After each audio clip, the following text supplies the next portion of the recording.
At a hearing convened by House Republicans, the Democratic presidential candidate defended himself against charges of racism and anti-Semitism.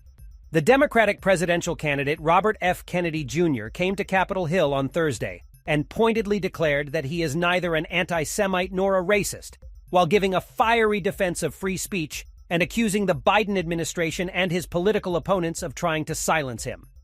Mr. Kennedy, an environmental lawyer who turned to anti-vaccine activism and is trafficked in conspiracy theories, was referring to the storm that erupted after the New York Post published a video in which he told a private audience that COVID-19 attacks certain races disproportionately and may have been ethnically targeted to do more harm to white and black people than to Ashkenazi Jews and Chinese people. Mr. Kennedy, a scion of the Democratic political clan, appeared before the House Select Subcommittee on the Weaponization of the federal government, a panel created by Republicans to conduct a wide-ranging investigation of federal law enforcement and national security agencies. He said he had never been anti-vax and had taken all recommended vaccines except the coronavirus vaccine. Thursday's hearing was devoted to allegations by Mr. Kennedy and Republicans that the Biden administration is trying to censor people with differing views.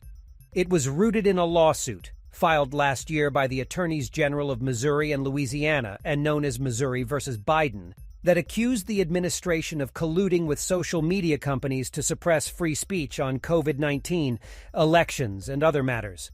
The subcommittee's chairman, Representative Jim Jordan, Republican of Ohio, and an acolyte of former President Donald J. Trump, opened the hearing by citing an email that emerged in that case, in which a White House official asked Twitter to take down a tweet in which Mr. Kennedy suggested, without evidence, that the baseball legend Hank Aaron may have died from the coronavirus vaccine.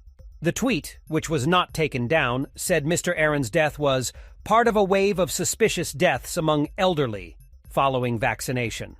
There was no such wave of suspicious deaths. Like much of Mr. Kennedy's writings, his language was carefully phrased. He did not explicitly link the vaccine to the deaths, but rather said the deaths occurred closely following administration of COVID vaccines. Thursday's session had all the makings of a Washington spectacle. A long line had formed outside the hearing room in the Rayburn House office building by the time Mr. Kennedy arrived. Kennedy supporters stood outside the building holding a Kennedy 2024 banner and homemade posters. "Abolish war," one read. Despite the theater, the hearing raised thorny questions about free speech in a democratic society. Is misinformation protected by the First Amendment? When is it appropriate for the federal government to seek to tamp down the spread of falsehoods? Democrats accused Republicans of giving Mr. Kennedy a forum for bigotry and pseudoscience. Free speech is not an absolute, said Delegate Stacey Plaskett of the Virgin Islands, the top Democrat on the subcommittee. The Supreme Court has stated that, and others' free speech that is allowed, hateful, abusive rhetoric, does not need to be promoted in the halls of the People's House. Even by Mr. Kennedy's standards for stoking controversy, his recent comments about COVID-19 were shocking. Representative Debbie Wasserman Schultz, Democrat of Florida, who is Jewish, tried unsuccessfully on Thursday to force the panel into executive session. She insisted that Mr. Kennedy had violated House rules by making despicable anti-Semitic and anti-Asian comments. She also helped organize Democrats to sign a letter calling on the Republican leadership to disinvite him from the hearing. Mr. Kennedy waved the letter about during his opening remarks. "I know many of the people who wrote this letter," he said. "I don't believe there's a single person who signed this letter who believes I'm anti-Semitic." Mr. Kennedy has drawn supporters from the fringes of both political parties. He has made common cause with Republicans and Trump supporters, who accuse the federal government of conspiring with social media companies to suppress conservative content.